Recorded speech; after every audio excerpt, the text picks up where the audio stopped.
이제 교회 예배가 다 마치고 그리고 이제 집에 돌아가는데 교우들이 지나갈 때 이렇게 이야기를 해요. 오늘부터는 저를 조 아무개 집사라고 부르지 말고 조 베드로 집사라고 불러주십시오. 무슨 소린가? 저는 이제 어려서 이게 무슨 말인가 싶었습니다. 지난주까지는 내가 아무개 집사였지만 내가 한 주간 지나면서 내가 이제는 조 베드로가 되었습니다. 그러니까 이제부터는 조 베드로라고 불러주십시오. 그랬더니 진짜로 이 교인들이 이제부터 조 베드로 집사님하고 부르는 겁니다. 저 어린 저로서는 이게 참 재밌기도 하고 이상하기도 하고 뭐 그랬어요. 그런 모습을 보면서 지금 생각해 보면 그분이 그렇게 이름을 바꾸어서 불러달라라고 했을 때는 그 한 주간 지나면서 자신이 이제 변화됐다는 것이죠. 예. 그래서 과거에 나는 이제 죽었고 내가 새 사람이 되었으니까 과거에 내 조 모시기 집사라고 부르지 말고 이제 변화되었으니까 조 베드로 집사라고 불러주십시오 라고 한 것이죠. 지금 생각해 보면 안타깝게도 이름은 바뀌었는데 삶은 그렇게 이름만큼이나 바뀌지 않았던 것 같아요. 뭐 그렇다고 해서 이름만 바뀌었다고 뭐 그분이 잘했다 잘못했다 그런 말씀을 드리는 건 아니고요. 어쨌든 자기가 변화되어진 것을 표현하고 싶었던 그 마음을 다시 한번 이해도 하고 또 그럴 만도 하다라는 생각도 해봅니다. 우리는 교회를 다니기 시작하면 사람들이 뭐라고 부릅니까? 교인이라고 부릅니다. 근데 우리는 사실 좀 더 구체적으로 그 교인 가운데에서도 교인들 가운데에서도 예수를 믿고 구주로 믿고 살아가게 되어진 그 사람을 교인이라고 보다는 우리가 성도 또는 그리스도인이라고 부르지요. 물론 뭐 교회 다니는 교인이나 또 성도 그리스도를 굳이 그렇게 나눌 필요가 있겠느냐 뭐 생각할 수도 있습니다. 넓은 의미로 보면 다 같은 의미입니다. 그럼에도 불구하고 이것을 특히나 좀 나누어서 생각해 볼 수 있는 이유는 오늘 이 사도행전의 기록 때문이라고 할 수 있습니다. 사도행전에 보면 처음 교회가 생기게 되고 예수님께서 약속하신 대로 이 땅에 성령이 오셔서 사도행전 2장에 성령이 오셔서 기도하던 무리들에게 성령이 임하였고 그 임하였던 성도들이 나아가서 주의 복음을 전했고 많은 주를 믿는 무리들이 생기면서 교회가 생기게 되었지요. 그래서 이제 처음 교회가 생기면서 나아가서 이제 앞으로 보겠습니다마는 이방 지역에까지 이 믿는 자들이 가서 복음을 전하면서 이방 지역에까지 교회가 세워지게 되었습니다. 이 세워지는 과정을 보면 그리스도인 또는 성도라고 불러야 하는 이유를 우리가 알 수 있습니다. 오늘 그것에 관하여서 한번 말씀을 드리려고 해요. 이미 말씀을 드린 대로 사도행전 2장에 처음 예수님께서 약속하신 대로 성령이 임했고 성령이 임하셔서 믿는 자가 더욱더 많아지면서 교회가 형성이 되었습니다. 그 교인들의 삶이 어떠했습니까? 정말로 많은 변화가 일어났어요. 내게 있는 것이 내 것이 아니라고 하나님 앞에 다 내어놓습니다. 그래서 서로 섬기는데 나누고 섬기는데 들여서 서로 나누고 힘들고 어려운 사람들을 돕고 그런 모습으로 완전히 바뀌어버렸습니다. 그런데 여기서 우리가 한 가지 조심해야 할 것은 여러분도 아마 그런 경험이 있을 거예요. 하나님의 은혜가 임하는 곳에 항상 뭐가 따라다닙니까? 이 악한 사탄의 세력이 따라다닙니다. 그러면서 이 받은 은혜를 빼앗으려고 해요. 그래서 저는 교회에 직분을 맡거나 임직을 하게 되시는 분들에게 항상 제가 권면하는 게 있습니다. 하나님께서 주신 직분과 그 임직으로 인해서 얼마나 감사하고 감격합니까? 그 은혜가 충만하게 되어져요. 그러면 반드시 이를 흔들어 놓는 바로 세력이 있습니다. 그의 직분을 가운데에서 그가 임직을 받으면서 결단하고 결심했던 은혜로 결심하고 결단했던 것들을 누군가를 통하여서 자꾸 흔들어 대는 거죠. 이건 무슨 증거입니까? 지금 내게 은혜가 임했다는 증거예요. 은혜가 없으면 사탄도 건들지 않습니다. 악한 세력도 나를 침범하지 않아요. 내게 하나님의 은혜가 있으니까 이걸 빼앗으려고 악한 세력들이 덤벼드는 것이죠. 예루살렘 교회에도 마찬가지였습니다. 시기 질투가 생기고 그래서 혼란하게 되었고 나아가서 분쟁이 일어나면서 분열하는 모습을 보였어요. 하나님께서 약속하신 대로 우리 예수님께서 약속하신 대로 성령이 임해서 주의 교회가 세워져서 말씀을 드린 대로 유무상통하고 네 것이 내 것이 내 것도 내 것 모든 것이 하나님의 것이라고 다 하나님 앞에 내어놓아서 서로 위하여서 사용하고 서로 아낌없이 서로 나누며 섬기는. 그런데 그 가운데에서 사도행전 5장에 오면 아나니아 삽비라 사건이 나옵니다.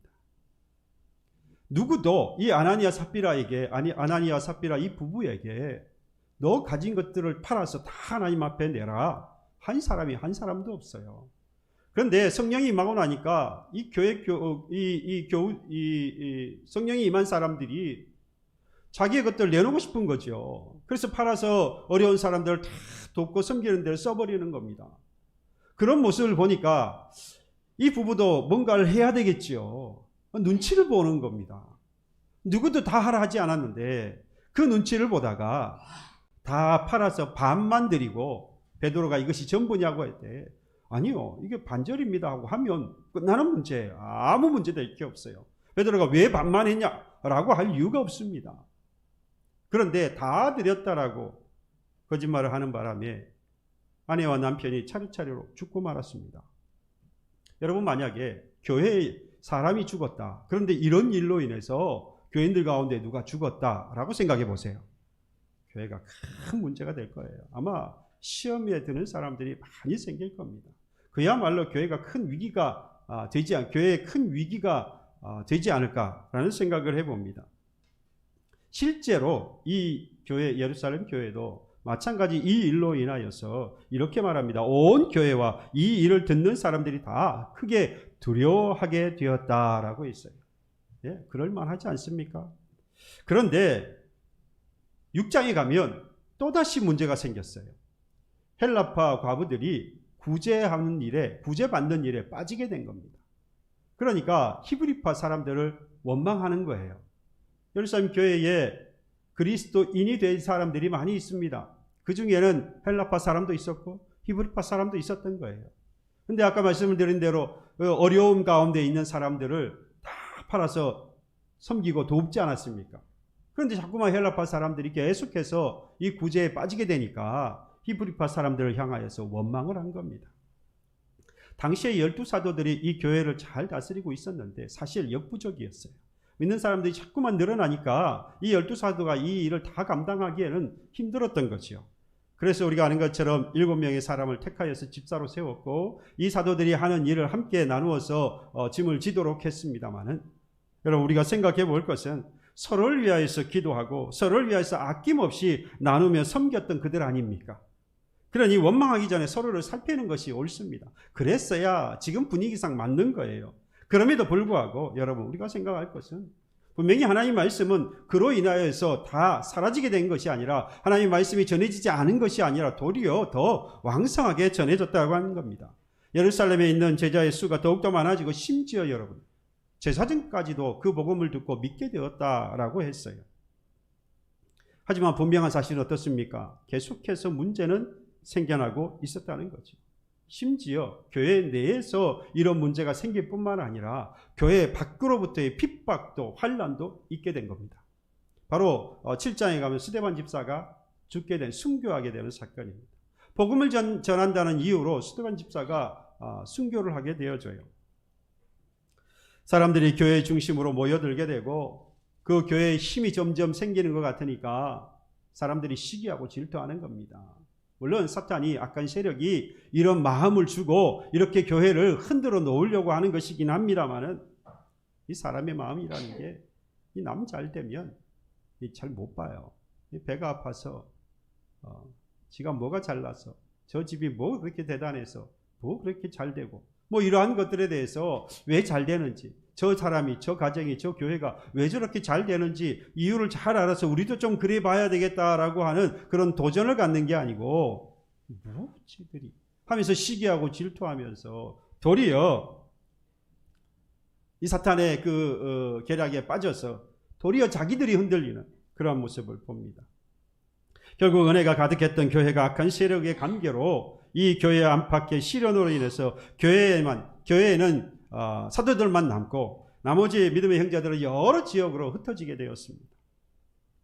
그 중에 일부는 사마리아 쪽에 가서요, 사마리아 사람들에게 복음을 전하면서 사마리아에 큰 부흥이 일어나게 되었습니다.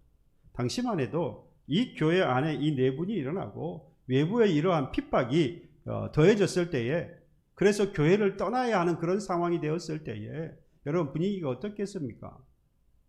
계속 믿는 자의 수가 더한다고 할지라도 교회의 이런 내분과 그리고 외부의 핍박으로 해서 교인들이 흩어지는 모습을 보면서 이 교회가 깨지지 않나, 교회가 이제 분열하게 되어지는 것은 아닌가라고 충분히 생각할 수 있는 사랑입니다. 그럴 때 우리도 어떻게 생각합니까? 아니, 하나님을 잘 섬기는 이 교회에 왜 이런 환란이 있어서 교회가 이런 어려움을 겪어야 하느냐? 마치 호세아 선지자와 같이 의인이 왜 고난을 당해야 합니까? 욥과 같이 의인된 가 왜 하나님 앞에 이렇게 고난을 당해야 하는지, 왜 하나님은 보고만 계시는지 충분히 이러한 이야기를, 이러한 말을 할 수 있습니다. 하지만 우리가 하나님의 계획을 다 알지 못해서 그렇지, 하나님은 항상 선하셔서 항상 우리를 선한 길로 인도하시는 분이 하나님이시지요. 여러분, 악인이 잘 되고 의인이 못 되고, 또는 악인이 못 되고 의인이 잘 되는 것, 어느 쪽이 되었든 간에 여러분, 우리는 그 이유를 다 알 수 없습니다. 그러나 분명한 것은 무엇입니까? 주신 이도 거두어 가시는 이도 하나님이십니다. 이게 바로 욥이 가졌던 신앙이에요. 의인 욥이 가졌던 신앙은 지금 내가 의인에도 불구하고 고난을 당하고 악인들이 잘 되는 것 이해할 수 없는 답답함은 그도 있었어요. 그런데 분명한 사실, 그가 가지고 있었던 신앙, 분명한 신앙은 주신 이도 하나님, 거두어 가시는 분도 하나님. 그러니까 악인이 잘 되고 의인이 못 되는 것, 또는 의인이 잘 되고 악인이 못 되는 것, 어느 쪽이 되었든 간에 그건 하나님의 계획 안에 있는 것이다. 다만 그 계획을 내가 뭐하다는 거죠? 알지 못할 뿐이지. 그래서 내가 답답할 뿐이지, 하나님은 선하셔서 언제나 선한 길로 인도하시는 분이다. 그것이 악인이 잘 되고 의인이 못 되는 것이라고 할지라도. 그래서 그 답답한 마음에 욥도 그런 고백을 하기도 했습니다. 왜 내가 이 고통 속에서 그냥 있어야 하는지 그 답답한 마음에 하나님 앞에 볼멘 소리도 하기도 했습니다만, 결국에 주신 이도 거두시는 이도 하나님이시니 그가 할 일은 오직 우리 여호와 이름을 찬송하며 높여 드리는 것뿐이라고 고백을 합니다. 여러분, 결국 교회 안에 내분이 일어나고 외부의 핍박으로 교회를 떠나야 했던 것이 교회가 분열하게 된 계기가 되는 것이 아니라 어떻게 되었습니까? 이게 전화위복이 되었어요.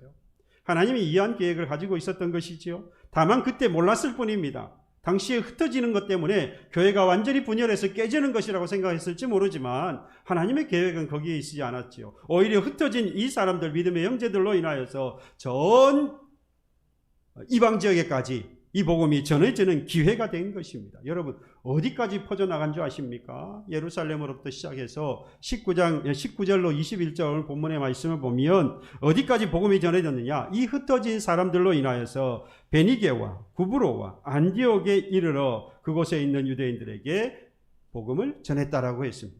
여러분, 베니게라고 하는 것은 지중해 연안입니다. 사마리아 쪽에서 북동쪽, 그러니까 사마리아면 예루살렘에서 북쪽, 그리고 동쪽으로 해서 지중해 연안 지역이 바로 이 베니게입니다. 지금으로 말하자면 레바논이에요, 레바논. 그리고 구브로라고 하는 것은 바나바의 고향이기도 하는데요, 섬이지요. 그래서 지중해의 한 섬입니다. 그 다음에 안디옥은 당시의 수리아의 수도입니다. 지금의 시리아예요. 그러니까 정말로 이 이스라엘 주변, 예루살렘뿐만 아니라 이스라엘 주변으로 해서 이방 지역 넓은 지역에까지 이 복음이 전해지게 되었다는 겁니다. 뿐만 아니라 이후에 보면 구브로와 구레네 출신 몇 사람이 안디옥에 가서 헬라 사람들에게 예수를 전했다라고 했는데요. 이때 구브로, 구레네, 특별히 이 구레네라고 하는 것은요, 북아프리카입니다. 북아프리카. 정말로 넓은 이방 지역에 가서 복음을 전하는 계기가 된 것입니다. 이렇게 복음을 전하게 되어지니까 무슨 일이 일어났느냐? 오늘 본문 21절의 말씀, 주의 손이 그들과 함께 하심에 수많은 사람들이 믿고 주께로 돌아오게 되었다라고 했습니다. 이 말은 핍박으로 인해서 흩어진 유대 그리스도인들에 의해서 이 복음이 유대 지역을 넘어서 사마리아를 거쳐서 이방 지역에 거주하는 이방 사람들에게 전해지게 되었고, 수많은 사람들이 주께로 주님을 믿게 되었다는 이야기죠. 근데 여기서 한 가지 더 제가 말씀드릴 게 있어요. 우리에게 소망이 있는 게 있어요. 소망이. 이렇게 이방 지역에 나아갔던 사람들이 사도나 주의 부르심을 받은 제자들이 아니었다는 겁니다. 이름도 없고 빛도 없고 그저 무명의 사람들, 무명의 믿음의 사람들이 이 이방 지역까지 흩어져서 그곳에 가서 복음을 전했다고 하는 거예요. 여러분, 저와 여러분들이 어떤 사람입니까? 바로 이 이방 지역에 나아가서 최초의 교회를 세우고 선교적 교회의 모델이 되게 한 이 안디옥 교회의 시작이 되어진 바로 그 무명의 성도들, 그게 바로 우리 아닙니까? 그 무명의 사람들, 그 무명의 믿음의 사람들, 바로 저와 여러분들일 거예요. 그러니까 우리도 안디옥 교회를 세운 이 무명의 사람들처럼 하나님 나라의 확장과 주의 교회를 든든히 세우는 일에 얼마든지 귀하게 쓰임을 받을 수 있는 것입니다. 내가 더 귀한 이런 직분 아니더라도, 얼마든지 제자와 사도들이 아니더라도, 우리는 이름도 빛도 없는 사람이라고 할지라도 우리가 믿음이 있는 사람이라면, 무명의 믿음 있는 사람이라면 사람이라도 얼마든지 하나님 앞에 쓰임을 받을 수 있습니다. 여러분, 그렇다고 해서 이 안디옥이라고 하는 지역이 마음껏 쉽게 복음을 전할 수 있는 곳이었느냐, 또 그 사람들이 이 복음을 쉽게 받아들일 수 있는 그런 여건에 있는 사람들이었느냐? 전혀 그렇지 않아요. 그리고 이 안디옥이라고 하는 지역은 상업의 중심 도시입니다. 상업이 번창했고, 그리고 많은 여러 사람들이 모여 여러 나라의 사람들이 모이는 국제도시이기도 했어요. 그런데 아주 우상을 숭배하는, 그래서 이교도들이 성행을 하면서 이 사람들이 성적인 타락과 더불어서 제의를 드리는 사람들이었어요. 그러니까 타락했고, 그 어떤 지역보다도 심하게 타락했던 곳이고, 우상을 숭배했던 곳이고, 그리고 악습이, 그리고 성적 부도덕이 팽배했던 그러한 곳이 바로 이 안디옥이라고 하는 것입니다. 그러한 안디옥에 지금 누가 들어가는 겁니까? 사도들도 제자들도 아니었어요. 무명의 그 믿음 있는 사람들이 들어가서 복음을 전했다 이 말입니다. 그러한 사람들이 들어가서 이 악한 안디옥에 들어가서 교회가 세워졌다고 하는 건 정말로 이건 기적 같은 일인 겁니다. 왜 이런 일이 있을 수 있었을까? 그들이 이 악한 지역에서, 그것도 이름 없는 그들이 최초의 이방 교회와 복음의 전처 기지가 되는 안디옥 교회를 세워갈 수 있었을까? 이게 바로 본문 26절에서 우리가 알 수 있습니다. 이 악한 지역에서 살던 사람들이었습니다마는 지금 이 안디옥 교회를 세우게 된 사람들이 누굽니까? 예루살렘으로부터 흩어져서 이름 없이 온 그 무명의 사람들로 인하여서 복음을 받아들인 사람들이죠. 이 복음을 받아들인 이 안디옥 사람들이 복음을 받아들일 수 있는 여건이 안 됨에도 불구하고 복음을 받아들이게 되었다 이 말입니다.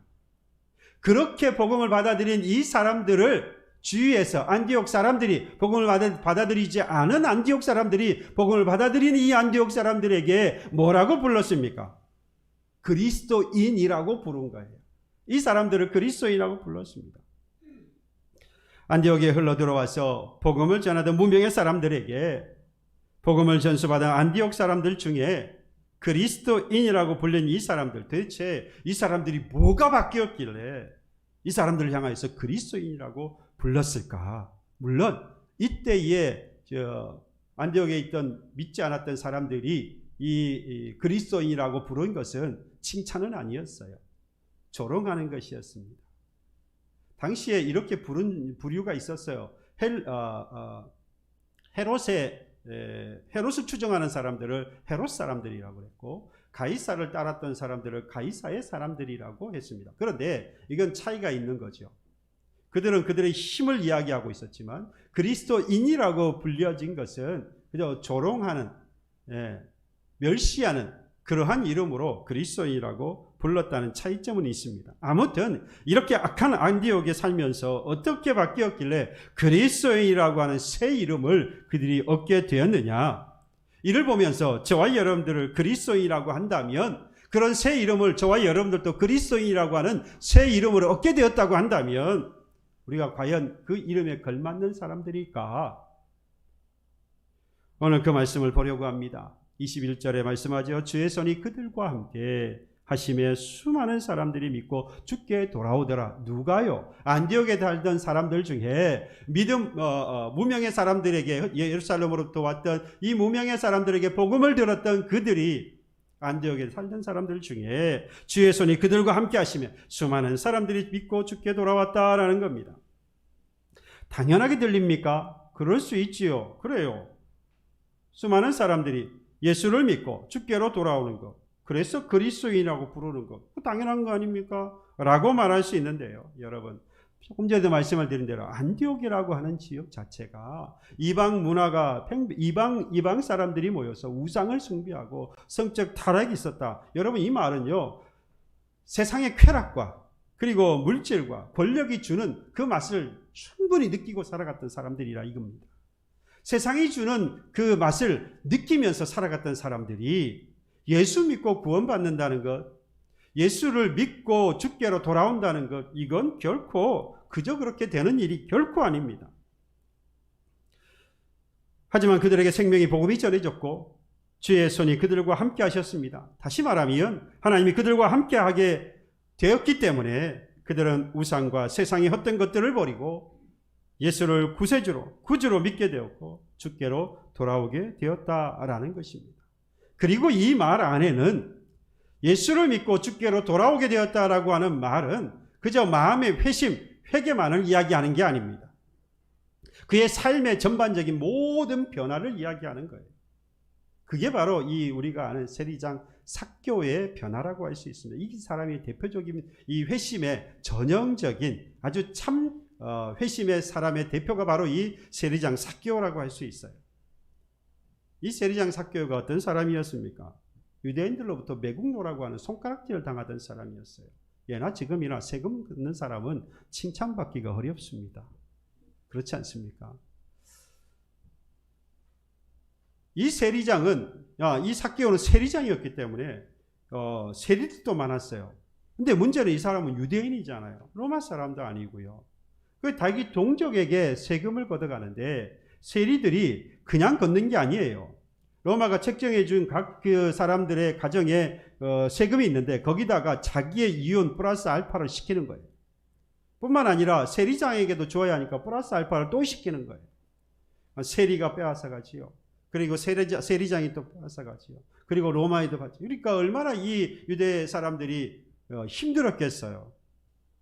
그걸 알아주고 도와줘야 할 이 세리장이 도리어 그것을 빼앗는 사람의 대명사가 되었으니까 당연히 매국노라고 손가락질을 당할 만합니다.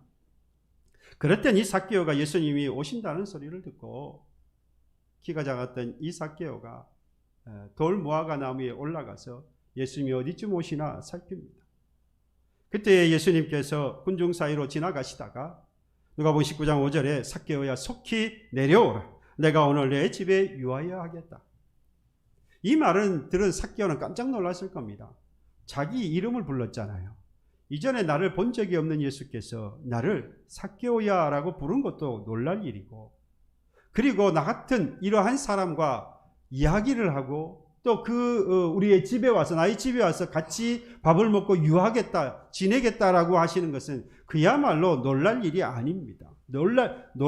정말로 놀랄 일입니다.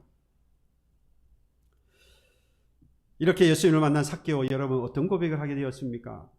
부정한 방법으로 백성들의 세금을 착취했던 그가 이제 8절에 가면 주여 보시옵소서, 내 소유의 절반을 가난한 자들에게 주겠사오며 만일 누구의 것을 속여 빼앗은 것이 있으면 4배로 갚겠다라고, 4갑절로 갚겠다라고 했어요.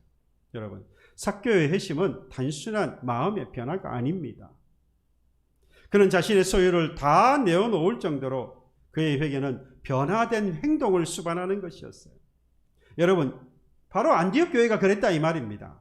안디옥 지역에 살던 사람들이 무명의 사람들로부터 이 예루살렘으로부터 왔던 이 무명의 믿음의 사람들로부터 복음을 듣고 그들이 예수를 믿고 주께로 돌아왔다는 이 말씀은 그들의 마음과 생각이 변한 것을 이야기하는 것이 아니라 이 삭개오와 같이 그의 삶 전반이 완전히 변화되었다, 바뀌었다라는 이야기입니다. 성경이 말하는 회개라고 하는 것은 생각과 가치관의 변화만을 이야기하는 게 아닙니다.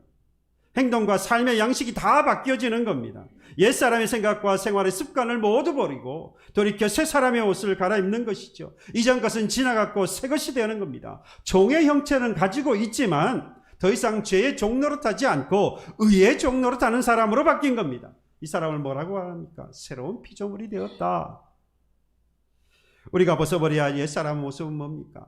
골로새서 3장 8절 9절 이렇게 말씀합니다. 이제는 너희가 이 모든 것을 벗어버리라. 곧 분함과 노여움과 악의와 비방과 너희 입에 부끄러운 말이라. 너희가 서로 거짓말을 하지 말라. 옛사람과 그 행위를 벗어버리라.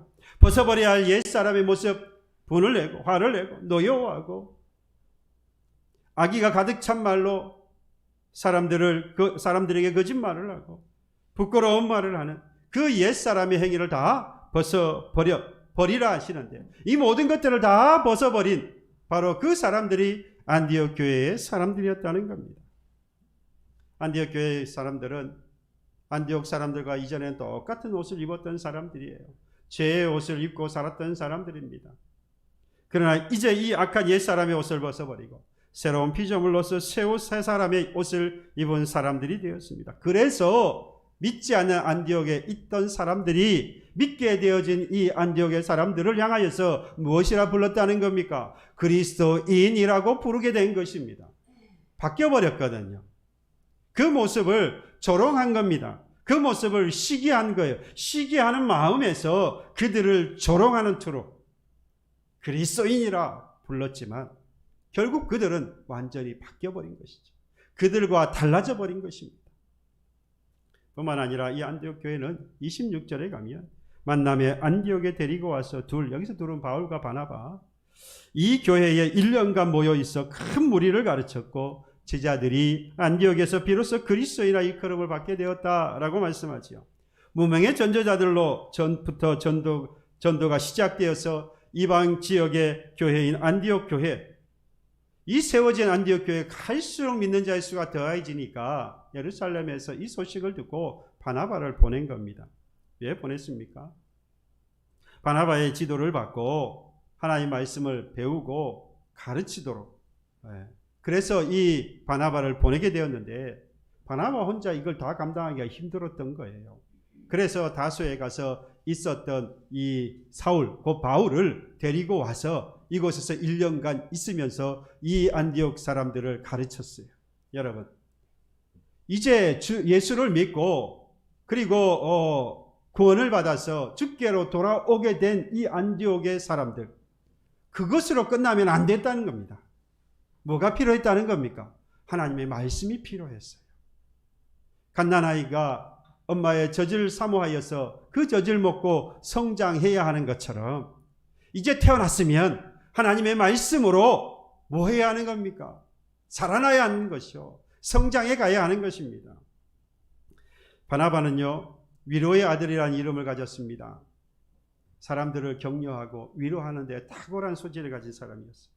그리고 오늘 본문에 보니까 착한 사람이었고 성령과 믿음이 충만한 사람이라고 했습니다. 그러니까 이 사람들을, 이 안디옥에 있는 이 사람들을 가르치는데 아주 적임자였던 거죠. 그러나 말씀을 드린 대로 혼자서 힘드니까 당시에 이 사울은 어떤 사람이었습니까? 헬라어에 또는 헬라 문화에 능통한 사람들이었어요. 그래서 이방 사람들을 잘 이해하는 사람이기도 했습니다. 그러니까 이 바울도 역시 이 안디옥의 사람들을 가르치기에 아주 적임인 사람이었던 거죠. 이 바나바가 알고 이 다소에 있었던 바울을 찾아가서 데리고 와서 안디옥에 있는 사람들에게 이 하나님의 말씀을 가르치게 된 것입니다. 이게 필요한 겁니다. 주 예수 그리스도를 믿고 주께 돌아온 사람들, 진정으로 회개하고 옛사람을 벗어버리고 새 사람이 된 사람들은 반드시 하나님 말씀을 배워야 합니다. 이제 갓 태어난 그 아기가 젖을 사모하고 먹고 자라는 것처럼 예수를 믿고 주께 돌아온 사람들, 순전하고 신령한 젖을 사모하여서 그 젖을 먹고 성장해 나아가야 하는 것이죠. 바로 그 순전하고 신령한 젖이 무엇입니까? 하나님의 말씀이다 이 말입니다. 그 말씀을 먹고 어디에까지 자라갑니까? 그리스도의 분량, 그리스도의 장성한 분량에까지 자라가야 하는 것입니다. 하나님 말씀을 알고 깨달아야 악한 세력과 싸워서 승리할 수 있습니다. 그들의 속임수에 빠지지 않을 수 있어요. 서대 말씀을 드린 대로 그 베드로 집사님, 이 하나님의 말씀으로 이제 양육되어져 가야 하는 겁니다. 마음의 결단은 있고 갓 태어나서 새롭게 되어진 그 마음과 정서는 있는데 주께로 돌아와 예수 믿게 되어서 주께로 돌아왔으나 이 여기서 멈춰 있으니까 옛사람의 모습이 나오는 거지요. 그래서 하나님의 말씀으로 계속 자라가야 하는 것입니다. 신령한 젖을 먹으며 자라가야 하는 것입니다. 여러분, 바로 이 안디옥 교회가 그리스도인이라고 불려질 수 있었던 것이 바로 갓난아기에서 머물지 않고 그리스도의 장성한 분량이 이르기까지 성장하기 위해서 하나님의 이 진리의 말씀을 열심히 사모하여서 지속적으로 먹고 자라났던 거죠. 배웠다 이 말입니다. 그래야 진정한 그리스도인이 되는 것입니다. 그리고 그리스도인이라는 새 이름에 맞는 사람은 여러분 읽지는 않았습니다만 27절로 30절의 말씀에 보면 자기의 것을 베풀며 섬길 줄 아는 사람입니다. 바로 이 안디옥 사람들이 그러했어요. 당시의 황제가 글라디오스 황제였습니다. 이때 큰 흉년이 들었어요. 그래서 이 이방 지역에까지도 이 로마 전 지역에 걸쳐서 큰 이 속국까지 그리고 이방 지역에까지 이 큰 가뭄 흉년으로 인해서 다들 어렵게 되었습니다. 그런데 이 안디옥 교회가 어떻게 했느냐? 자신들도 어려움에도 불구하고 유대에 사는 형제들에게 부조를 보내기로 결정을 하고 바나바와 바울을 통하여서 예루살렘 교회 장로들에게 전달을 합니다. 어렵기는 안디옥 교회도 마찬가지예요. 하지만 함께 어려움을 나눈 것이죠. 도움받는 교회에서 이제 돕는 교회로 성장을 한 것입니다. 가진 것이 많아야 남을 도울 수 있습니까? 그러면 영원히 못 도와요. 그렇지 않아요? 여러분, 오늘 이만큼 있으니까 이 정도만 더 있으면 내가 참 좋겠다. 이 정도 더 있게 되면 되었다 합니까? 그렇지 않죠. 그 다음 더 좀 있었으면 좋겠다고 사람 마음은 그렇지 않습니까? 그러니 더 많이 가졌을 때 내가 돕겠다 평생 못 돕는다는 이야기예요. 가진 것이 많아야 남을 도울 수 있는 것이 아닙니다. 물론 많은 것을 가져서 돕는다면 적게 가진 사람보다 많이 나누고 도울 수 있으니까 좋겠지요. 하지만 양이 문제가 아닌 겁니다. 그래서 29절에 말씀하잖아요. 제자들이 각각 그 힘대로 유대에 사는 형제들에게 부조를 보내기로 작정했다. 도움의 양이 문제가 아니라 각기 자기 힘대로, 우리가 보통 말할 때 형편에 따라서 하면 됐다. 적게 가진 자는 적은 대로, 많이 가진 사람은 조금 여유 있게 드리면 되는 거죠. 여기서 저는 한 가지 더 여러분들에게 꼭 말씀을 드리고 싶은 게 있습니다. 우리가 여기에 너무 만족하고 살아요. 그리고 이렇게 권면하기를 좋아합니다. 형편껏 하나님 앞에 드리면 된다. 맞는 이야기인데요. 여러분, 여기서 멈추면 안 돼요. 이건 하나님의 복이라고 할 수 없어요. 하나님의 복도 반밖에 받은 거라고 할 수 없습니다. 여러분, 도전하셔야 돼요. 정성껏 돕는 것에서 만족하거나 멈추지 말고 더 나누고 더 도울 수 있게 해달라고 하나님 앞에 기도해야 합니다. 도전하는 기도가 필요하다 이 말입니다. 더 많은 것으로 하나님의 나라와 교회와 그리고 주의 복음을 전하는 종들과 어려운 이웃들을 도울 수 있게 힘을 달라고 기도해야 이 말입니다. 도전적으로 도전하는 기도를 하실 필요가 있어요. 그런 힘이 주어졌다는 것, 여러분 결국 뭘 이야기합니까? 두 가지를 이야기하는 거예요. 내가 했던 기도가 응답되었다라고 하는 것이죠. 또 다른 하나가 뭡니까? 내가 하나님의 복을 받았다는 증거가 나타나는 거 아니겠어요? 하나님 주신 것 가운데에서 정성껏 되어서 돕고 또 하나님 앞에 드리는 것도 귀하지만 여러분, 그보다 더할 수 있는 그런 힘을 달라고 도전하는 기도가 우리에게 필요합니다. 그 자리에까지 나아가십시오. 하나님께 받은 은혜를 다른 성도들과 이웃들과 나누는 성도가 바로 참된 그리스도입니다. 여러분, 사치와 쾌락과 우상숭배가 가득했던 이 이방 도시에 안디옥에서 안디옥 교회가 세워져 그 안디옥 교회 교인들로 하여금 그리스도인이라고 하는 이름을 얻게 된 것, 결국 그들의 말과 행동과 삶의 방식이 사람들 보기에 자신들과 완전히 달라졌기 때문입니다. 과연 저와 여러분들은 세상을 살아가는 사람들과 완전히 구별되어진 생각과 마음과 삶과 그러한 삶의 양식이 다 바뀌었습니까? 그러면 우리는 그들로부터 분리되어져서 그리스도인이라고 할 수 있습니다. 저와 여러분들 그리스도의 사람이라 불릴 만큼 그들은 구별되고 영향력 있는 삶을 이 안디옥 교인들은 살았다고 하는 사실, 그래서 저와 여러분들은 이 시간 그들의 삶과 같이 도전적인 삶을 위하여서 기도할 수 있기를 바랍니다. 옛사람을 벗어버리고 새 사람이 되도록 주 예수 그리스도를 믿고 주께 돌아오도록 은혜 베푸신 하나님께 감사하면서 하나님의 말씀으로 날마다 성장하여 하나님의 나라와 교회와 주의 복음을 위하여 수고하는 종들과 이웃을 섬길 수 있는 그리스도인이 될 수 있도록 도전적으로 기도하여 하나님만 높이며 살아가는 여러분들과 여러분들 가정과 주의 교회가